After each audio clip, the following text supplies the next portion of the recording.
بدترین عذاب عربوں پر آیا کھڑا ہے، سروں پر تنا ہوا ہے، بدترین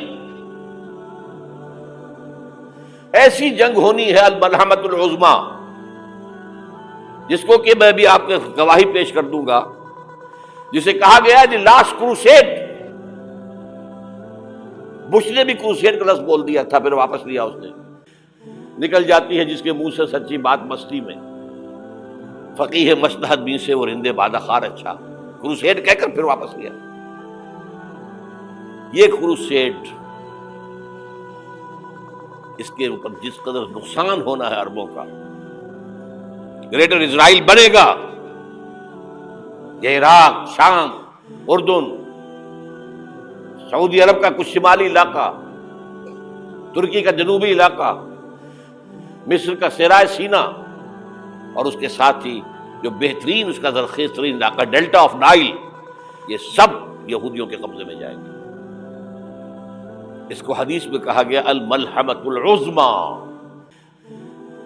عیسائی 80 علم لے کر اے مسلمانوں تم پر حملہ آور ہوں گے، اور ہر علم کے نیچے 12,000 فوج ہوگی، 9.5 لاکھ فوج۔ یہ نیٹو کی تیاری کس کے لیے ہو رہی ہے؟ جب یو ایس ایس آر کا خاتمہ ہوا تو پوچھا گیا تھا نیٹو چیف سے، اب کس لیے؟ تمہارا وہ دشمن تو ختم ہو گیا، اب ہمیں اسلامک فنڈامنٹلزم سے نمٹنا ہے۔ تو جانتے ہیں خطرہ یہی ہے، اب اسلام ابھر سکتا ہے، مسلمانوں کے سینوں کے اندر وہ آگ ہے، اوپر خاکستر آ گیا ہے، تم پہ اٹھانا بیٹھنا، یہ اندر تو انگارہ ہے، اوپر سے راکھ ہے، اس سے دھوکہ نہ کھا جانا ان کے دلوں کے اندر۔ اور بش نے کہا تھا مسلمان چاہتے ہیں کہ ہسپانیہ سے لے کر انڈونیشیا تک نظام خلافت قائم کریں، اور میں حیران ہوا تھا کہ اس کمبخت کو ہسپانیہ کا خیال کیسے آ گیا؟ ہمیں تو کبھی آتا ہی نہیں، اب ہم تو بھول گئے، وہ تو 500 برس پرانی بات ہے جبکہ وہاں سے ہمیں نکال دیا گیا تھا۔ اگرچہ اقبال نے کہا تھا ہے ارض فلسطین پہ یہودی کا اگر حق، ہسپانیہ پر حق نہیں کیوں اہل عرب کا؟ ہسپانیہ میں تو 800 سال حکومت کی مسلمانوں نے، اور ابھی 500 برس ہی گزرے ہیں نا۔ یہودی تو ارض مقدس سے 2000 سال نکالے گئے، انہیں لا کے آباد کیا گیا، عربوں کے سینے میں خنجر پھونک دیا گیا۔ وہ چھوٹا سا ملک جو چاہتا کرتا، کوئی پوچھنے والا نہیں۔ امریکہ جیسے اپنے بیٹے کی حفاظت کرے ویسے کرتا ہے اس کی۔ اور حضور نے فرمایا ہے وہ جنگ جب ہوگی تو ایک باپ کے اگر 100 بیٹے ہوں گے تو 99 ختم ہو جائیں گے، ایک بچے گا۔ یہ حدیث ہے، حدیث صحیح۔ اور آپ نے فرمایا ویل للعرب من شر قد اقترب، عربوں کے لیے ہلاکت ہے، عربوں کے لیے بربادی ہے اس شر سے جو قریب آ چکی ہے۔ اور آج جس طرح انہوں نے ان کی تہذیب کو اختیار کر لیا ہے، دبئی جا کر دیکھیے، بدترین مغربی معاشرہ جو ہے وہ دبئی کے اندر ہم نے قائم کر کے دکھا دیا۔ اب سعودی عرب اس راستے پر بڑھ رہا ہے، اور اس کے بعد نمبر 2 پر جو ہے ہم پاکستانی ہیں۔ لیکن میں اس کے وہ پہلی بات جو کہہ رہا ہوں وہ تو یقینی ہے، اس میں تو احادیث صحیحہ موجود ہے۔ اگرچہ اس کے بعد پانسا پلٹے گا، پھر حضرت مہدی کا ظہور ہوگا، حضرت عیسیٰ کا نزول ہوگا، اور وہ گریٹر اسرائیل گریٹر گریو یارڈ بنے گا یہودیوں کا، ایک ایک یہودی قتل ہوگا اور دفن ہوگا۔ یہ بات میں ہونا ہے، میں پہلی بات پرچ کر رہا ہوں۔ وہ پانسا پلٹے گا جب پلٹے گا، ابھی جو سامنے ہے وہ کیا ہے؟ جس ملحمۃ العظمیٰ کہا حضور نے، جسے آرمگیڈون کہتے ہیں عیسائی۔ آرمگیڈون کی اگر کہیں جا کر آپ دیکھیں گے، آپ ڈکشنری میں مانی تو کیا لکھا ہے؟ A very big war which will be fought between the forces of evil and good before the end of this world۔ اس دنیا کے خاتمے سے پہلے خیر اور شر کی قوتوں کے درمیان بہت بڑی جنگ ہوگی۔ ارمجدون اسے کہتے ہیں عربی میں، اور آرمگیڈون اسے کہتے ہیں انگریزی کے اندر، اور یہ بائبل کی آخری کتاب کے اندر ہے۔ جو اس میں کہ مکاشفات یوحنا، ریولیشنز آف سینٹ جان، یہ تو میں کہہ رہا ہوں یقین کے ساتھ، اور زیادہ دور نہیں آیا چاہتا ہے، اس لیے کہ یہودیوں کا اور عیسائی جو کنزرویٹوز ہیں، نیو کنزرویٹوز، ان کا 5 نکاتی ایجنڈا ہے متفق علیہ، جس کے تحت کہ یہ جنگ صلیبی شروع کی گئی ہے. تو سن لیجئے آپ. آرمیگیڈون نمبر 1، گریٹر اسرائیل قائم ہو جانا اس کے نتیجے میں نمبر 2، مسجد اقصی اور قبۃ الصخرہ کو گرانا نمبر 3، وہاں تھرڈ ٹیمپل، وہ مسجد جو حضرت سلیمان نے بنائی تھی 1000 قبل مسیح میں، پھر برباد کی تھی نبوکدنضر نے، دوبارہ بنائی گئی، پھر دوبارہ ختم ہوئی 70 عیسوی تک گری پڑی ہے. ان کا خانہ کعبہ گرا ہوا ہے 70 عیسوی سے لے کر آج تک. ایک دیوار ہے ویلنگ وال، جہاں جاتے ہیں، روتے ہیں، پیٹتے ہیں، ماتم کرتے ہیں، وہاں وہ بنے گا تھرڈ ٹیمپل. اور نمبر 4، اس میں لا کر رکھا جائے گا تخت حضرت داؤد کا. یہ تخت کہاں ہے اس وقت؟ یہ لندن شریف کے اندر، جو ان کی پارلیمنٹ کا جو چرچ ہے، ویسٹ منسٹر ایبے، اس میں رکھا ہوا ہے. ایک پتھر تھا جس پر بٹھا کر حضرت داؤد کی تاج پوشی ہوئی، پھر حضرت سلیمان کی ہوئی، پھر وہ پتھر رکھ دیا گیا جب حضرت سلیمان نے بنایا ہیکل مسجد اقصی، وہاں رہا وہ. ہر بادشاہ جو تھا یہودی اسی کے اوپر بٹھا کر اس کی تاج پوشی ہوتی تھی.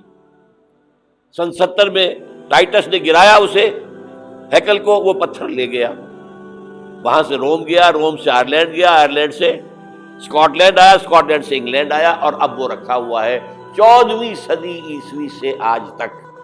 وہ ویسٹ منسٹر ایبے میں رکھا ہوا، ایک کرسی کی سیٹ میں اسے بنا دیا گیا ہے تخت کی شکل میں. اب انگریزوں میں کوئی ملکہ ہو، کوئی بادشاہ ہو جس کی بھی تاج پوشی ہونی، اس میں ہو. یہ لا کر رکھا جائے گا تھرڈ ٹیمپل میں، اور اس پر یہودیوں کے خیال کے مطابق ان کا مسیحا آئے گا جو مسیح دجال ہوگا. عیسائیوں کے خیال کے مطابق حضرت عیسیٰ آئیں گے، وہ ہمارا بھی خیال ہے حضرت عیسیٰ آئیں گے علیہ السلام. بہرحال یہ تو بعد کی باتیں ہیں نا. اس وقت جو میں عرض کر رہا ہوں عربوں پر بہت بڑا عذاب، اور پاکستان کا معاملہ البتہ یہ ہے، میں یقین سے نہیں کہہ سکتا. ہینگنگ ان دی بیلنس، ہو سکتا ہے اللہ تعالیٰ ہم پر رحم فرمائے، ہو سکتا ہے، اگرچہ اس کی کچھ شرائط ہوں گی. چمن کے مالک اگر بنا لیں موافق اپنا شعار، اب بھی چمن میں آ سکتی ہے پلٹ کر چمن سے روٹھی بہار، اب بھی ہو سکتا ہے. اور یہ بھی ہو سکتا ہے کہ اللہ تعالیٰ نے معجزانہ طور پر ہمیں ملک دیا، ہم نے اللہ سے بدعہدی کی، وعدہ خلافی کی، غداری کی، لہذا سزا دی جائے اور ہم سے یہ ملک چھین لیا جائے. It's just possible. دور نہ سمجھے، اسے انہونی بات نہ سمجھے. جو گھیراؤ ہو رہا ہے آپ کا، آپ کے مغرب میں نیٹو فورسز اور مشرق میں بھارتی فورسز گدھوں کی طرح بیٹھے ہوئے انتظار کر رہے ہیں پاکستان اور ڈسٹیبلائز ہو جائے، یہاں اور بدامنی ہو جائے. اب لاہور میں پھر آج دھماکے ہو گئے ہیں. 2 دن پہلے کا دھماکہ میں سہ کے آیا ہوا ہوں، آپ کے سامنے بیٹھا ہوں. وہ جانیں بچی ہیں جو ہماری اکیڈمی کا حشر ہوا، تو میں آپ کو نہیں بتا سکتا. یہ سارا کیوں ہو رہا ہے؟ تاکہ یہاں بدامنی ہو جائے اور ہمیں جواز مل جائے. مغرب سے نیٹو فورسز داخل ہو جائیں، مشرق سے بھارتی فورسز آ جائیں، اور ہمارے ایٹمی دانت توڑ کر اور پھر ہمیں بھارت کے سامنے ڈال دیا جائے. نو ڈو ایز یو لائک. یہ ان کا نقشہ ہے. ہوگا کیا وہ اللہ جانتا ہے، ہوگا وہ جو اللہ چاہے. لیکن اللہ کا چاہنا جو ہے وہ کس پر منحصر ہے؟ یہاں انقلاب برپا کرو، یہاں اسلام لاؤ. اگر دھندوں میں لگے رہو گے تو وہ خود بخود نہیں آ جائے گا انقلاب. صحابہ نے جانیں دی تھی، کتنی تکلیفیں اٹھائی تھی. 12 برس تک مکی دور کے اندر با نشہ درویشی در ساز و دمادم زن، جو پختہ شبی خدرا بر سلطنت جم سن. یوم طائف یاد ہے جو حضرت عائشہ فرماتی ہے کہ میں نے پوچھا تھا حضور سے کہ یوم احد سے زیادہ سختی بھی آپ پر کبھی آئی؟ یوم احد پر کیا ہوا تھا؟ تلوار کا وار پڑا تھا آپ کے چہرہ مبارک، یہ جو رخسار کی ہڈی ہے اس کے اندر وار گیا ہے، اوپر خود کی 2 کڑیاں تھیں وہ اس میں گھس گئیں، 2 دندان مبارک شہید ہوئے۔ وہ خود کی کڑیاں ایک صحابی نے اپنے دانتوں سے پکڑ کر کھینچنے کی کوشش کی، دانت نکل گئے، وہ نہیں نکلی، کیا جتن کر کے نکالی گئی ہوگی تو خون کا فوارہ، اتنا خون گیا ہے کہ آپ بے ہوش ہو گئے، گر گئے، اور مشہور یہ ہو گیا کہ آپ کا انتقال ہو گیا، شہادت ہو گئی۔ یہ سیرت کبھی پڑھی ہے؟ حضرت عائشہ کے ہوش کا تو یہی دور تھا نا، یوم طائف میں جو آپ کیا تھی، بچی تھی، انہیں کیا پتا کیا ہو رہا ہے حضور کے ساتھ۔ 3 دن تک حضور مکے کی گلیاں اور وہاں کے اوباش لوگ پتھراؤ کر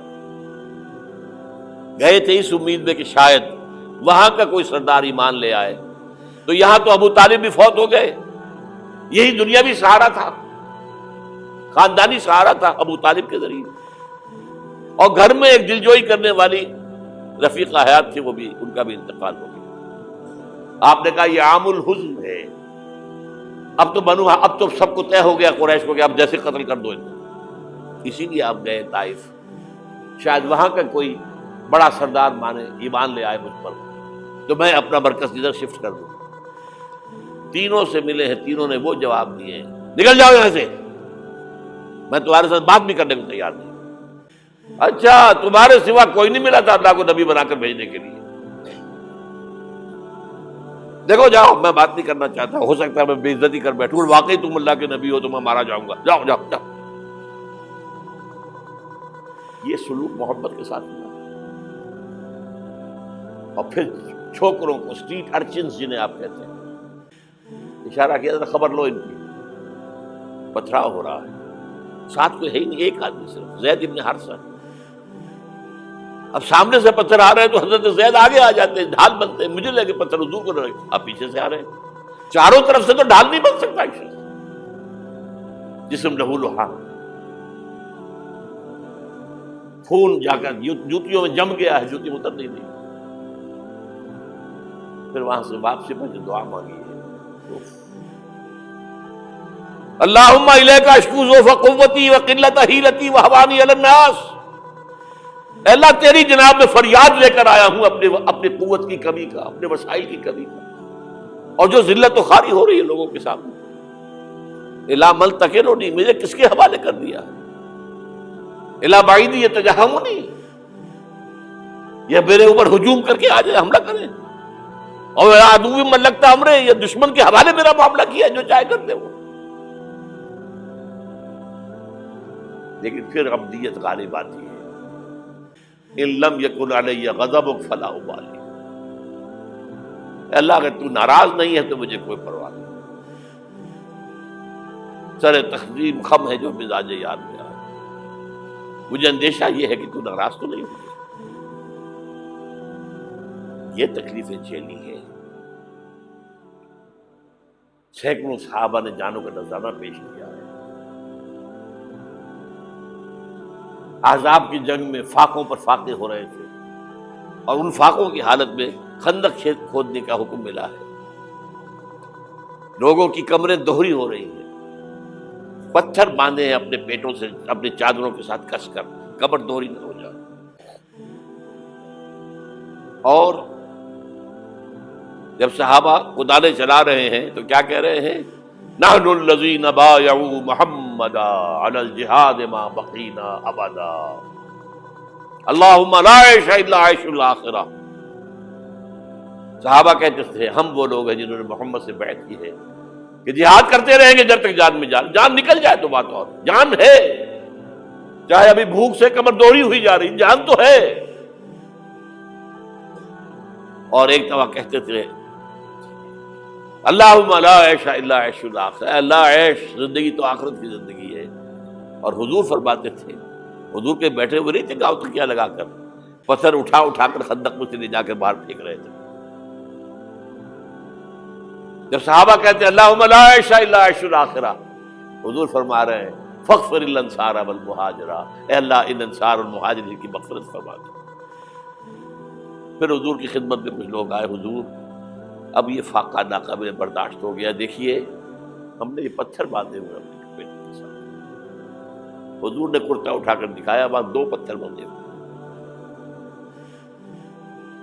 یہ ہے سیرت النبی۔ آپ کس چیز کو سیرت النبی سمجھتے ہیں؟